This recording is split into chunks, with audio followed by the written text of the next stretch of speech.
Shoaib Akter, Brett Lee অথবা বাংলাদেশ জাতীয় দলের নাহিদ রানা। তারও বল হয়তো বা এতবার বাউন্স করে না যতবার বাউন্স করেছে দুর্বার রাজশাহীর চেক বা ম্যানেজমেন্ট যে চেক দিয়েছে সেই চেক একের পর এক বাউন্স করছে। দেখুন, এর থেকে লজ্জার বা এর থেকে বাজে বিষয় হয়তো আর কখনো হতে পারে না। আমরা দেখেছি গতকাল বিদেশি ক্রিকেটাররা কথা বলেছেন, তারা বলেছেন, মালান বলেছেন যে আসলে যাদের টাকা নেই তাদের আসলে কোনোভাবেই বিপিএল এ আসা উচিত না। একেবারে ঠিক কথা বলেছেন। দেখুন, এই যে দুর্বার রাজশাহী, তারা কিন্তু খুব বড় বাজেটের দল করেছে তেমনটা কিন্তু না। 2.5 থেকে 3 কোটি টাকার দল, সাথে সবকিছু খরচ মিলিয়ে হয়তোবা 6 থেকে 7 কোটি টাকা খরচ হতে পারে। যদি একটা কোম্পানির 6 থেকে 7 কোটি টাকা না থাকে তাহলে কেন বিপিএল এসেছেন? হ্যাঁ, বিসিবি ভরসা রেখেছে, বিসিবি মনে করেছে হ্যাঁ দিয়ে দিবে, কোনো দলের কাছ থেকে ব্যাংক গ্যারান্টি নেয়নি, এত বড় ভরসা রেখেছে অথবা ভুল করেছে, যেটাই বলা হোক না কেন, তারপরেও যে ভরসা রাখা হয়েছিল তা কিন্তু একেবারে ধুলোই মিশিয়ে দিয়েছে এবং যা করছে যেটা এর আগে কখনোই হয়নি।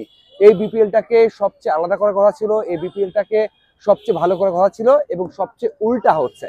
মানে এরকম বিপিএল তো কখনো হয়নি, কোনো মালিক কোনো ফ্র্যাঞ্চাইজি তো এমনটা দেখায়নি যে এমনটা হয়েছে কখনো। সবচেয়ে বড় বিষয় কি জানেন, আমি তো কভার করছি শুরু থেকেই, সবচেয়ে বড় বিষয় হচ্ছে যে এই মালিক পক্ষের কোনো কথাই কেউ বিশ্বাস করতে পারে না। কারণ তারা হয়তো বা কি, একটা উদাহরণ দিই, হয়তো আপনি বললেন যে কাল দেখা করো, কালকে আমি আসবো, ওকে সেদিন দেখা করা হলো না, হয়তো বলছেন না ঠিক আছে একদিন হলো না, পরের দিন আসো, পরের দিন দেখা করব, তাও হলো না, তারপরের দিন এসে তারপরের দিন দেখা করব, তাও হলো না বা আসতো না। এরপরে চতুর্থ দিনে গিয়েও তারকারা বা যেভাবেই হোক আপনি বললেন যে হ্যাঁ দেখা করবে হয়তো আজকে, ফোর্থ ডে, তারপরেও দেখা করলেন না। মানে এই যে কথা দিবেন 4 বার, কথা রাখলেন না, এই কাজটা হয়েছে একের পর এক দুর্বার রাজশাহীর তারকাদের সাথে। তাদেরকে বলা হয়েছে টাকা দিব, দেয়নি, টাকা দিব, দেয়নি, টাকা দিব, দেয়নি, টাকা দিব, দেয়নি। পঞ্চমবার গিয়ে তারা স্ট্রাইক করেছে, বয়কট করেছে এবং এরপর থেকে এমনটাই বারবার হচ্ছে। এই যে এখন কি হয়েছে, চেকটা আবারও বাউন্স করেছে, সব শেষ, তাদের ম্যাচ শেষ হয়ে গেছে, তারা প্লে অফের জন্য অপেক্ষা করছে। যদি প্লে অফে না যেতে পারে তাহলে টাকা কে, সেই দায়িত্ব কে নিবে? হ্যাঁ, তারকারা ভরসা রাখছেন যে বিসিবি কে দিয়ে সম্ভব, বিসিবি হয়তোবা টাকাটা কোনো না কোনো ভাবে পে করবে, বিসিবি তাদেরকে টাকাটা দেবে। কিন্তু তারা অনেকে, বিশেষ করে 5 থেকে 6 জন যারা কোনো টাকা পাননি বা খুবই কম পেয়েছেন, তারা কিন্তু সেই ভরসাটা পাচ্ছেন না। তারা এই জন্যই একটু আরো বেশি আগ্রাসী, মিডিয়ার সাথে কথা বলছেন কর্তাদের সাথে, কথা বলছেন মালিক পক্ষের সাথে, তারা কিন্তু কোনো ভরসা পাচ্ছেন না।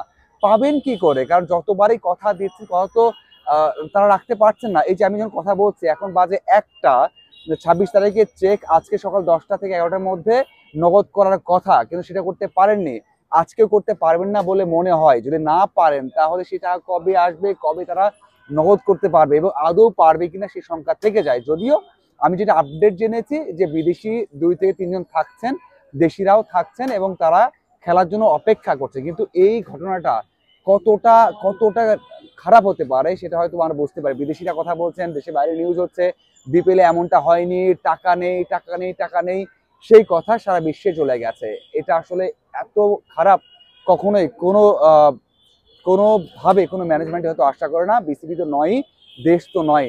আসলে এর ব্যাখ্যাটা কি হতে পারে, একে আরো কত খারাপভাবে বা কিভাবে ব্যাখ্যা করা যেতে পারে সেটা হয়তো বা আপনারাও বলতে পারেন না, আমরাও বলতে পারি না। তারপরেও কমেন্ট করে জানাবেন যে আসলে রাজশাহীর এই অবস্থাটা আপনারা কিভাবে দেখছেন। ধন্যবাদ সবাইকে সাথে থাকার জন্য। আশা করি আপডেট এবং বিশ্লেষণ নিয়ে হাজির হয়ে যাব।